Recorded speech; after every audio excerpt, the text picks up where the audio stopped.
Did medieval people really think sex was evil? Was chastity always the rule? Or were there secret desires bubbling just below the surface? Get ready to explore the surprising realities of sex and chastity in medieval times, from roughly 500 to 1500 AD. Number 10. The Church's surprising nuance on sex. For many people today, the Middle Ages brings to mind a time of extreme religious strictness, especially when it came to anything about the body or pleasure. You might picture stern priests condemning every kind of sexual act. But here is the fascinating truth. The medieval Church's views on sex were much more complex and in some ways more nuanced than a simple blanket condemnation. It was not a case of sex is bad, always. Instead, the Church made clear distinctions between different kinds of sexual activity, seeing some as holy and others as sinful. The main purpose of sex, according to dominant theological teachings, was procreation. This idea came directly from biblical passages, particularly the command to be fruitful and multiply. Within this framework, marital sex was not just tolerated. It was considered a sacred act, a duty, and even a sacrament. Marriage itself was one of the 7 sacraments in Catholicism, meaning it was a holy union blessed by God. The act of procreation within this union was seen as a continuation of God's creation. So, a husband and wife engaging in sex with the intention of having children were, in the Church's eyes, performing a good, permissible, and even virtuous act. However, the intention behind the act was crucial. If the purpose was solely lust or pleasure without the possibility of procreation, then even sex within marriage could be considered sinful. This was the source of many detailed and sometimes confusing rules about when and how married couples could have sex, which we will delve into later. The Church's teachings, articulated by influential theologians like St. Augustine of Hippo and later St. Thomas Aquinas, emphasized that while the sexual drive was a natural part of human existence, it was also fallen and prone to sin due to original sin. Challenge for believers was to control this drive, to channel it into its proper, God-given purpose, within the bounds of marriage and procreation. St. Augustine, a pivotal figure in early medieval thought, struggled deeply with his own desires before his conversion. He famously wrote about his youthful lusts and his eventual embrace of chastity, yet he also affirmed the goodness of procreative sex within marriage. He viewed sex as a remedy for concupiscence, meaning it helped people control their sinful urges by allowing them to satisfy their desires legitimately within marriage, rather than pursuing illicit acts. Thomas Aquinas, writing centuries later, built upon these ideas, systematically categorizing various sexual acts based on their adherence to natural law and their potential for procreation. For Aquinas, any sexual act that deliberately frustrated the purpose of procreation was a sin against nature. This included contraception, same-sex acts, and masturbation. But even with these strict guidelines, the Church acknowledged the persistent reality of human desire. Monks and nuns took vows of celibacy, dedicating their lives to God, and yet many spiritual texts and personal accounts from the time show that they too grappled with sexual temptations and urges. Confessors were trained to counsel individuals on these matters, and penitentials, books detailing sins and their appropriate penances, often included long lists of sexual transgressions, showing that people frequently fell short of the Church's ideals. The fact that these detailed rules and penances existed for various sexual acts, both within and outside marriage, suggests that the Church was not simply trying to erase sex, but rather to control and define it according to its moral framework. It was a constant negotiation between divine ideals and messy human realities. Number 9. Married sex. A duty, not just desire. If you think of marriage today, you probably associate it with love, companionship, and emotional connection, with sex often being a significant part of that intimacy. For medieval couples, while affection certainly existed, the primary purpose of marriage was very different, and this profoundly shaped their understanding of marital sex. As we saw, procreation was key, but medieval marriage also had a strong social and economic function, often arranged for alliances or property. Within this framework, sex was less about personal pleasure and more about duty and obligation. One of the most remarkable concepts in medieval marital theology was the marital debt. This idea held that both husband and wife owed each other sexual access. It was not just an option or a choice, it was an obligation, a debt that could be demanded and in theory should not be refused.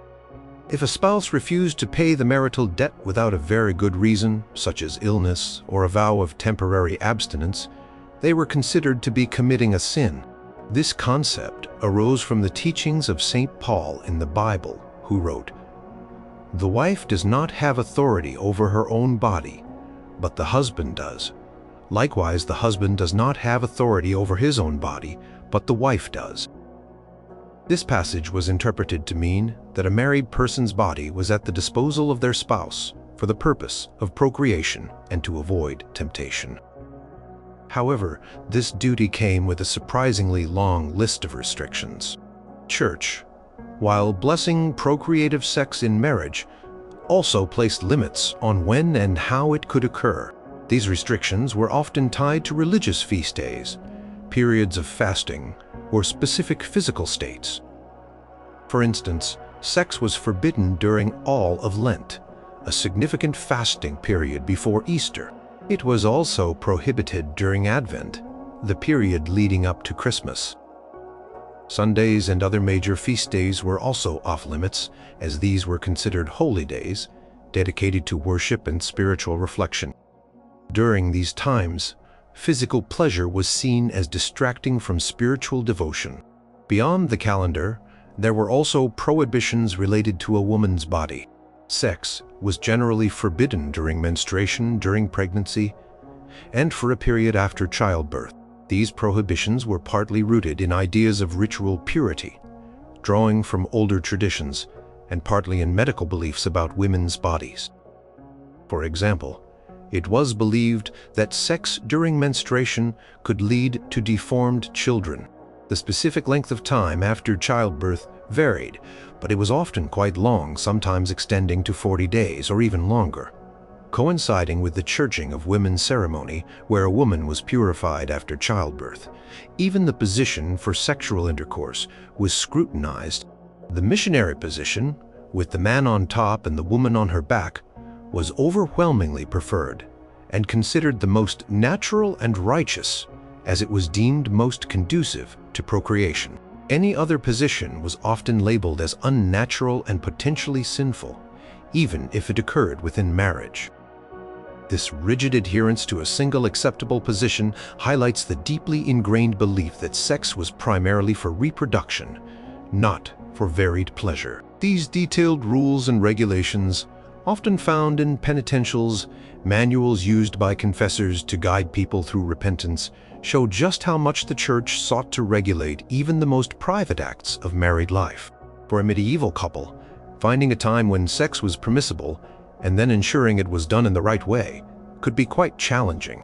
While these rules were certainly not followed perfectly by everyone, all the time they illustrate a prevailing mindset where marital sex was understood less as a spontaneous act of affection and more as a controlled, ritualized obligation to God and to one's spouse, primarily for the purpose of bringing new souls into the world.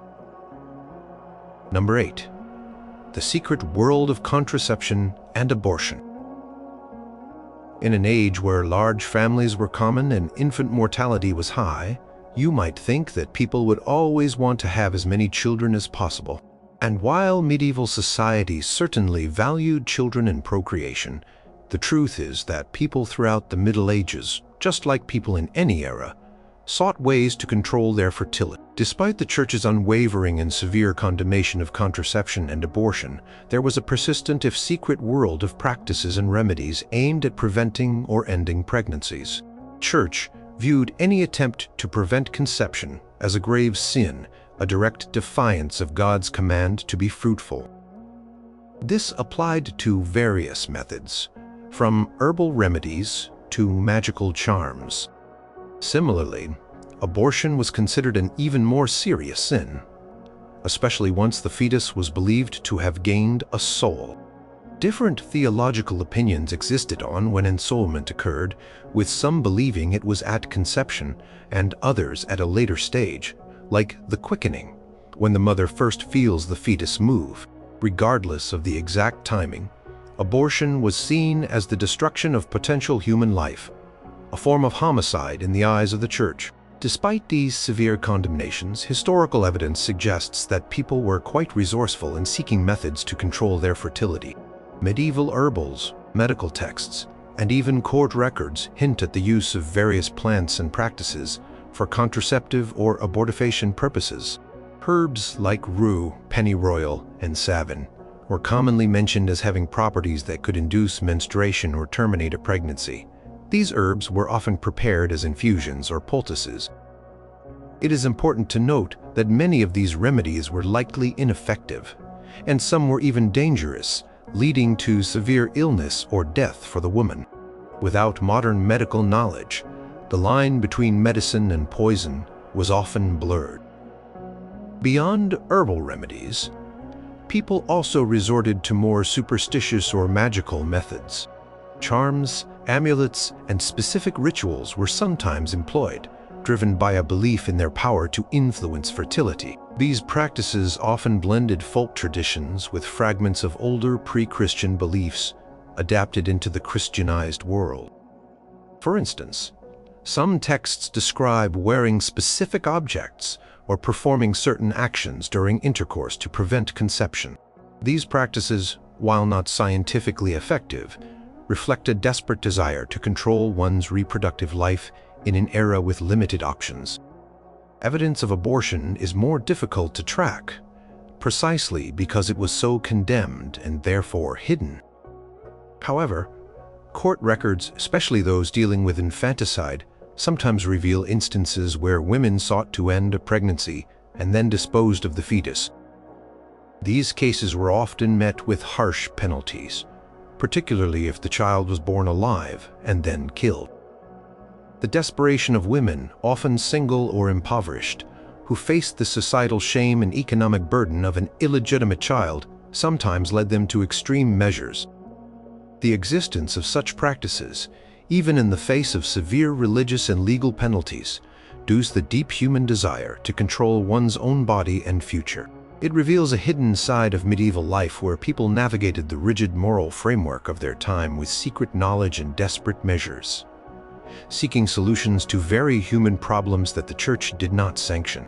The fact that these practices persisted through centuries, despite constant condemnation, speaks volumes about the agency and resourcefulness of medieval people in navigating their reproductive lives. Number 7. Prostitution. A necessary evil and a regulated industry. When you think of the Middle Ages and morality, prostitution might seem like something that would be entirely outlawed and brutally punished. After all, it involves sex outside of marriage, usually for money, and clearly goes against many of the Church's teachings about chastity and purity. However, a surprising truth is that prostitution was not only widely present in medieval cities, but was often tolerated, regulated, and sometimes even a source of revenue for local authorities. The rationale for this tolerance was a concept often attributed to St. Augustine: the idea that prostitution was a necessary evil. It was seen as a way to prevent greater sins. In this view, prostitutes were like a cesspool or a sewer that collected the moral filth of society, thereby protecting virtuous women, wives, daughters, and virgins from the uncontrolled lust of men. Without an outlet for male sexual desire, it was argued, men would resort to rape or other illicit acts, thereby disrupting the social order and harming honorable families. This rather cynical view meant that, while prostitution was a sin for the individuals involved, its existence was considered a regrettable but vital safety valve for society. Because it was tolerated, prostitution was often regulated by urban authorities. Many major medieval cities across Europe had designated stews or brothels, which were sometimes even owned by the local lord, the municipality, or in some cases even religious institutions, though this was usually controversial and often led to reform efforts. These official brothels were typically located in specific areas of the city, often outside the main walls or in less respectable districts, to contain their activity and keep them somewhat separate from the more respectable parts of town. Regulations varied but could include rules about operating hours, who was permitted to frequent them. Sometimes soldiers or foreigners were specifically allowed or restricted, and even dress codes for the prostitutes themselves. For example, in some cities, prostitutes were required to wear specific clothing or markings, like a yellow stripe or a distinctive hood, to identify them. While this might seem like a way to shame them, it also provided a form of legal recognition and helped to control their movement and interactions within the city. Examples abound across medieval Europe. In London, the area of Southwark on the south bank of the River Thames was famously known for its stews or bathhouses, which were thinly veiled brothels. These establishments were legally recognized and licensed by the Bishop of Winchester, who received revenue from them. In Paris, the city authorities tried to control and tax brothels. Italian cities like Florence, Venice, and Bologna also had regulated prostitution, often setting up public brothels or restricting prostitutes to certain quarters. In some German towns, civic brothels were even built and operated by the town council. Tolerance of prostitution reveals a complex medieval understanding of sexuality, sin, and social order. While the church preached chastity and condemned fornication, the practical realities of urban life and male sexual behavior led to a pragmatic compromise. Prostitutes, despite their sinful profession, were seen as necessary for the stability of society, a stark contrast to the absolute moral condemnation one might expect. Their presence, often under the watchful eye of the authorities, highlights a surprisingly pragmatic approach to managing social challenges in a deeply religious age. Number 6. Same-sex relationships. Condemnation vs. reality. For most of the Middle Ages, the official position of the Church in secular law on same-sex sexual acts was one of absolute condemnation. Such acts, often grouped under the broad term sodomy, were considered a grave sin against nature, punishable by severe penalties, including death in some cases. You might assume that this meant same-sex relationships simply did not exist or were entirely suppressed. However, the historical record, though often indirect and challenging to interpret, suggests a more complex reality where same-sex bonds, both platonic and sexual, existed despite the prevailing condemnation. Term sodomy itself was a broad and somewhat fluid concept in the Middle Ages. It referred not only to what we would now call homosexual acts, but could also encompass any non-procreative sexual act, including masturbation, anal intercourse between a man and a woman, or even bestiality. This broad definition meant that the focus was less on the gender of the partners and more on the perceived unnaturalness of the act, its failure to lead to procreation. This theological condemnation intensified over the medieval period, becoming particularly severe from the 12th century onwards. Despite this fierce condemnation, evidence suggests that same-sex relationships, or at least intense same-sex affections, were a part of medieval life. In contexts where men and women were segregated, such as monasteries, convents, military companies, or even universities, close bonds often formed.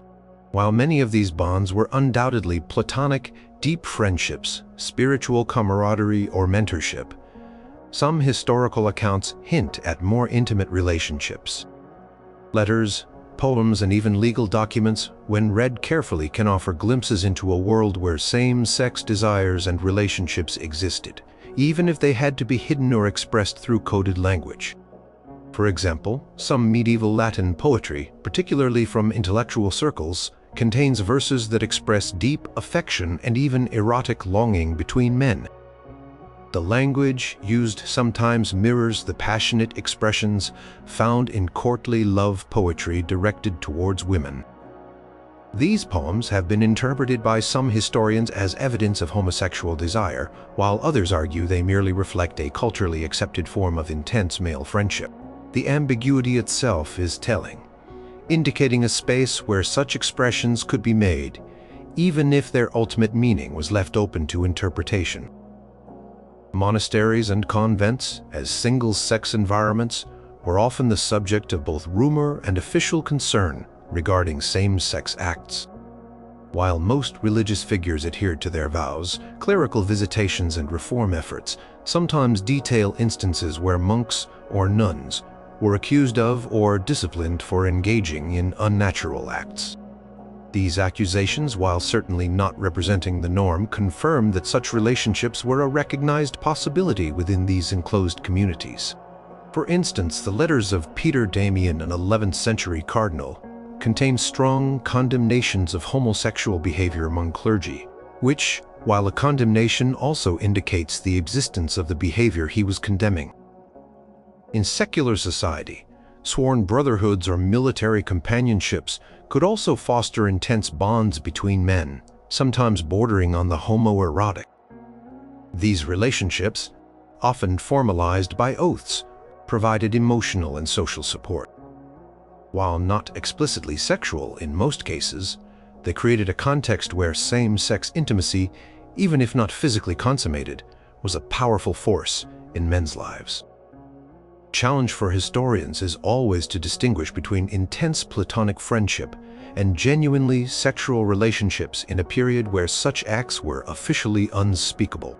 However, the recurring condemnations, the veiled references in literature, and the occasional direct accusations in legal or ecclesiastical records collectively suggest that while officially condemned and often punished, same-sex desires and relationships were aquanish.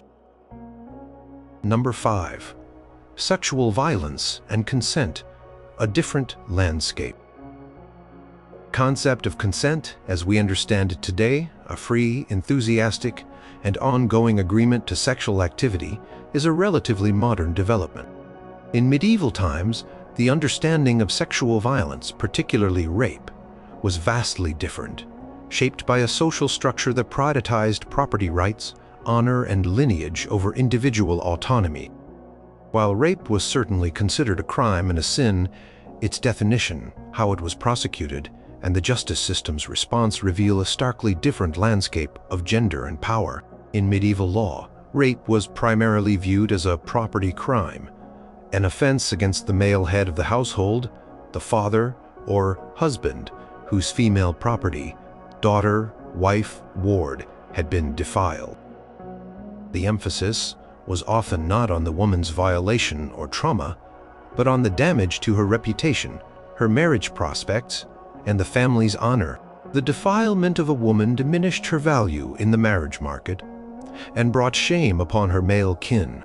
This meant that the crime was often prosecuted by the aggrieved male relative, rather than the woman herself. Proving rape was incredibly difficult for a woman. The legal systems of the time often demanded that the victim raise a hue and cry immediately after the incident, openly denouncing the attacker and showing signs of physical struggle.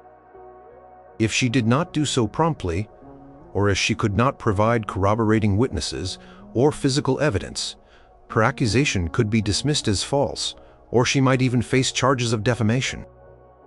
The burden of proof was heavily on the victim, and her credibility was often questioned, particularly if she had a questionable reputation or if the alleged attacker was of higher social status. Punishments for rape varied widely, depending on the region, the social status of both the victim and the perpetrator, and the specific circumstances. In some cases, severe penalties like castration, blinding, or even execution were prescribed, particularly if the victim was a virgin and the crime was seen as particularly heinous. However, these harsh sentences were not consistently applied. Often, the outcome of a rape case could involve financial compensation to the victim's family, forced marriage between the attacker and the victim, to restore her honor, though often a horrific fate for the woman, or the attacker being allowed to escape if he was from a powerful family. Beyond explicit rape, the medieval period also saw the practice of abduction, raptus, which often blurred the lines between kidnapping, elopement, and forced marriage. A man might abduct a woman with the intention of marrying her, sometimes with her tacit consent, but often against her will and that of her family. If the abduction was successful and the marriage was consummated, it could be difficult for the woman or her family to annul the marriage, even if it was forced. Church, while condemning forced marriages, often prioritized the validity of the marital bond once consummated, making it difficult for women to escape such situations. Court records from medieval England, France, and Germany illustrate the complexities and challenges faced by women in these situations. They show women desperately trying to seek justice, often with limited success, against men who had violated them. These documents reveal a legal and social environment where a woman's body was not entirely her own, and where the concept of her personal right to choose in sexual matters was largely absent. Her value was often tied to her virginity or marital fidelity, and a violation of these was a matter of family honor and property, rather than individual bodily autonomy. This harsh reality birks a deeply ingrained hierarchy where women held significantly less power and protection than men in matters of sexual violence and consent. Number 4. Clerical celibacy. A rule often broken. For centuries, the ideal of celibacy for priests, monks, and nuns has been a cornerstone of the Roman Catholic Church. The belief is that clergy should dedicate themselves entirely to God, free from the distractions and worldly attachments of marriage and family. But if you look back at medieval history, you will discover a surprising truth. Clerical celibacy was a rule that was frequently ignored, constantly challenged, and led to widespread scandal and reform efforts throughout the period.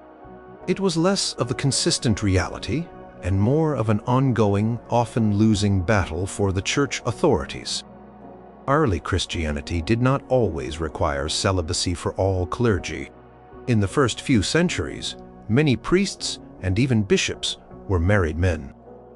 Push for universal clerical celibacy gradually gained momentum, partly due to the desire for spiritual purity, partly to prevent church property from being inherited by clerical families, and partly to elevate the clergy as a distinct holy caste.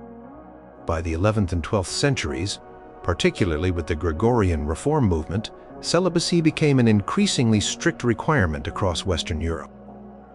Decrees from popes and church councils repeatedly condemned clerical marriage and concubinage, ordering priests to dismiss their wives and children.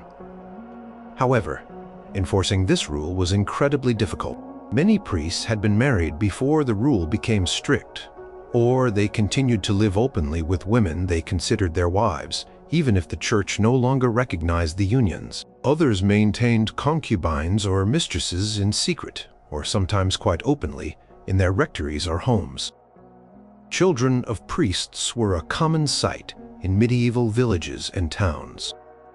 These children were often provided for by their fathers, sometimes even entering the church themselves or marrying into respectable families. This suggests that, despite the official condemnation, local communities often tolerated or even accepted these arrangements. The sheer volume of papal letters, episcopal directives, and records from church visitations that condemn clerical marriage and concubinage is a strong indicator of how widespread the practice was. If it wasn't happening frequently, the church wouldn't have needed to issue so many stern warnings and punishments. Bishops conducting visitations of their diocese would routinely inquire about the moral conduct of their priests, often finding instances of cohabitation or secret families. These reports would then lead to reprimands, fines, or sometimes even removal from office, though reinstatement was also common. Scandals involving clerical sexuality were not limited to humble parish priests. Even high-ranking clergy, including bishops, abbots, and sometimes even cardinals, were known to have illicit relationships and father children. These powerful figures often found ways to circumvent the rules or face fewer consequences due to their influence. The wealth and power of the church also meant that some clerical families were quite prominent, raising questions about the sincerity of the celibacy rule when so many powerful individuals seemed to ignore it with relative impunity. Persistent struggle over clerical celibacy highlights the immense gap between the Church's lofty ideals and the realities of human nature and social custom. Despite centuries of effort to enforce the rule, the temptation of human companionship, affection, and family life proved too strong for countless medieval clergy.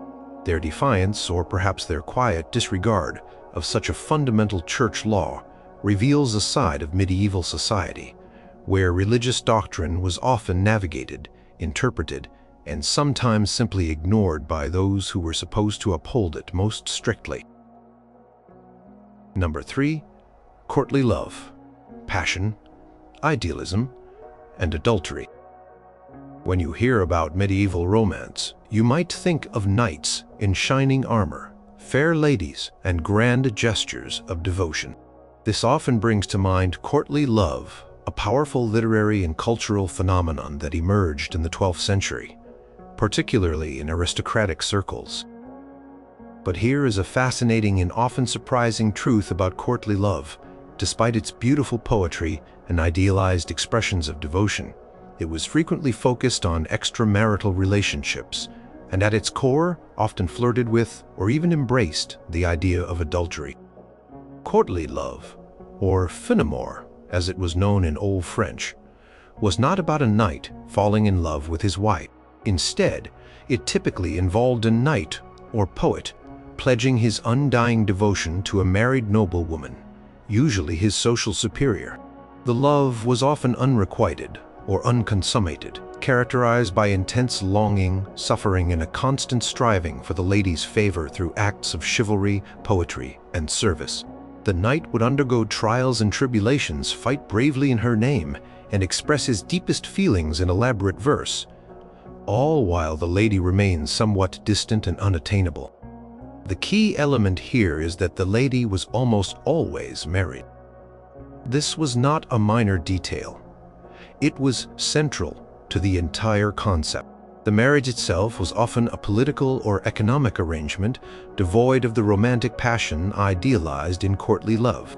Therefore, the true love, the passionate, elevating, and deeply emotional connection, was sought outside the bonds of matrimony. This created a paradoxical situation.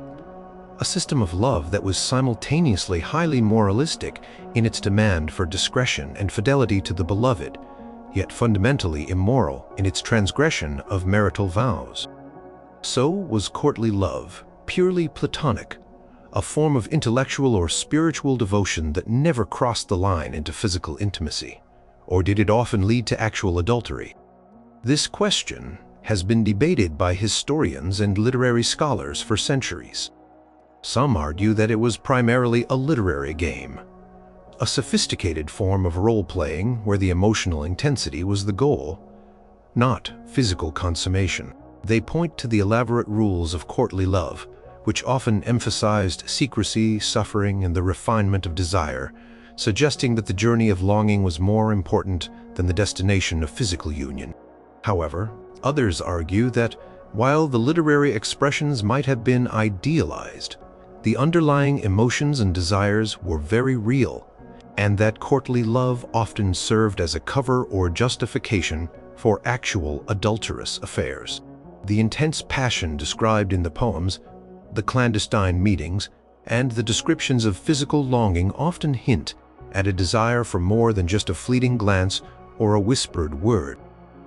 For example, some of the tales of Chrétien de Troyes, a prominent 12th century French poet, depict relationships that move beyond mere adoration to physical encounters, albeit often subtly described. The famous story of Lancelot and Guinevere in Arthurian legend, a quintessential example of courtly love, is undeniably an adulterous affair that leads to tragic consequences. The nature of courtly love, then, was ambiguous. It created a cultural space where intense, passionate love could be explored and expressed, often elevating the status of women and promoting virtues like loyalty, honor, and generosity in men. Yet, by focusing on married women, it also challenged the strict boundaries of medieval Christian morality regarding marriage and fidelity. It was a sophisticated game of desire and restraint, where the lines between idealized devotion and forbidden physical intimacy were constantly blurred, offering a fascinating glimpse into the complex emotional and sexual lives of the medieval aristocracy. Number 2. Medical understandings of sex. Humors, seeds, and cycles.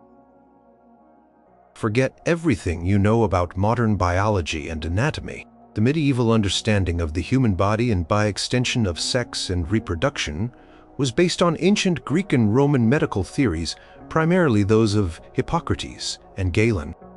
This knowledge, though often inaccurate by today's standards, formed the bedrock of medical practice for over 1,000 years, and profoundly influenced how people understood their own bodies, desires, and the very act of procreation. This framework offered a surprising lens through which medieval people viewed sex. At the heart of medieval medicine was the theory of the 4 humors: blood, phlegm, yellow bile, and black bile. These 4 bodily fluids were believed to determine a person's temperament, health, and even their susceptibility to certain diseases. For example, an excess of blood might make someone sanguine, optimistic, and passionate, while too much black bile could make them melancholic. Sex was believed to play a role in maintaining the balance of these humors. Sexual activity, particularly ejaculation for men, was seen as a way to expel excess seed or fluids from the body, thereby preventing an unhealthy buildup that could lead to illness. This meant that sex, when practiced appropriately, was sometimes considered beneficial for health. Reproduction was also understood through the lens of humors and seeds. It was generally believed that both men and women produced seed or sperm. Male seed was considered hotter and more perfect, while female seed was cooler and less potent. For conception to occur, it was often thought that both male and female seeds needed to contribute and mix. Some medical theories, influenced by ancient Greek thought, even suggested that female orgasm was necessary for the woman to release her seed, and thus for conception to take place. This gave women a more active, albeit still secondary, role in the reproductive process than some later theories would suggest. The female body was understood as a cooler, wetter version of the male body. Women were thought to be less capable of producing the strong cooked semen that men did, and their reproductive organs, like the uterus, were sometimes described as an inverted version of the male organs. Menstruation, too, was explained by the humoral theory. It was seen as a natural purging process, a way for women's bodies to expel excess blood or humors that they couldn't cook or process as efficiently as men. While this view of menstruation might seem rather crude today, it was considered a normal and healthy bodily function.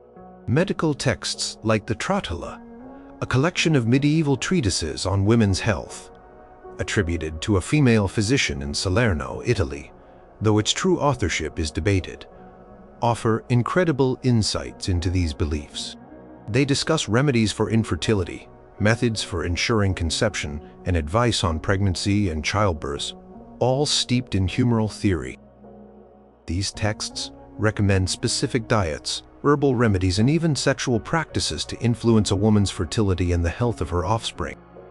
For instance, certain foods were believed to increase the production of seed, while others were thought to hinder it.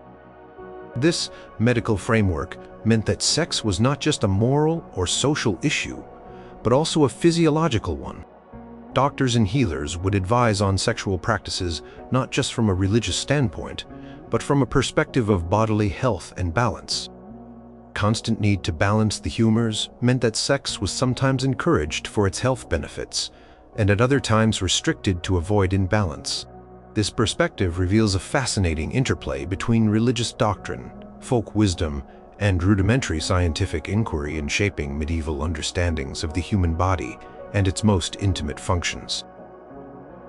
Number 1. Public basins and private spaces. Norms of modesty. When people think of medieval times, they often picture an era of extreme modesty and rigid social rules, especially concerning the body and public behavior. You might assume that any public display of affection or even a hint of skin would be met with outrage. However, a deeper look into medieval life reveals a more complex and at times surprising set of norms around modesty, public displays, and private spaces that were quite different from our own. It was not simply a blanket conservatism, rather. Modesty was defined by context, social class, and purpose. For instance, while nudity in public was generally frowned upon, there were specific contexts where it was accepted or even commonplace. Public bathhouses were widespread in medieval towns, serving as social hubs where men and women, sometimes together, would bathe. While likely not completely nude in mixed company, the level of modesty in these spaces was certainly different from what we might expect today. Some religious rituals or folk festivals also incorporated elements of nudity or semi-nudity, which were seen as part of the tradition rather than as immodest. For example, some penitential practices involved public self-flagellation with minimal clothing. Clothing itself, while often voluminous, did not always conform to modern ideas of modesty. For noble women, low necklines that revealed the upper chest and shoulders were sometimes fashionable, especially from the later medieval period. Men's fashion, particularly the introduction of tight-fitting hose in the 14th and 15th centuries, could be surprisingly revealing, emphasizing the male physique. While genitals were always covered, the outline of the body was not necessarily hidden as much as we might assume. This suggests that the focus of modesty was less on covering every inch of skin and more on specific areas and on the intent behind the clothing. Public displays of affection were generally rare and understated, especially in formal settings. Overt displays of kissing or embracing were not common. However, dances, festivals, and communal gatherings offered opportunities for interaction and discreet flirtation. Courtship rituals, particularly among the nobility, involved formal gestures, exchanges of tokens, and verbal expressions of admiration which, while not overtly physical, were certainly public acknowledgments of romantic interest. Pilgrimages, too, offered a unique space for people from different social strata to interact and sometimes form romantic connections outside their usual social circles. The concept of private space was also very different. Medieval houses, particularly for the common people, were small and often consisted of 1 or 2 rooms. Families would frequently share beds, not just spouses, but also children, and sometimes even servants or guests. Privacy as we know it today, with individual bedrooms and doors that lock, was largely a luxury of the very wealthy. This meant that many intimate aspects of life, including childbirth, illness, and even marital relations, occurred in a more communal setting than we are accustomed to. While modesty within the family unit was certainly practiced, the physical layout of medieval homes meant that complete solitude was rare. Bridal chambers, where the consummation of a marriage took place, were sometimes the site of communal rituals, with family and friends escorting the couple to their bed, and sometimes even staying nearby or being present to witness the setting to bed. While the actual act of sex was performed in private, the transition to it could involve a degree of public acknowledgement and celebration that seems surprising to modern sensibilities.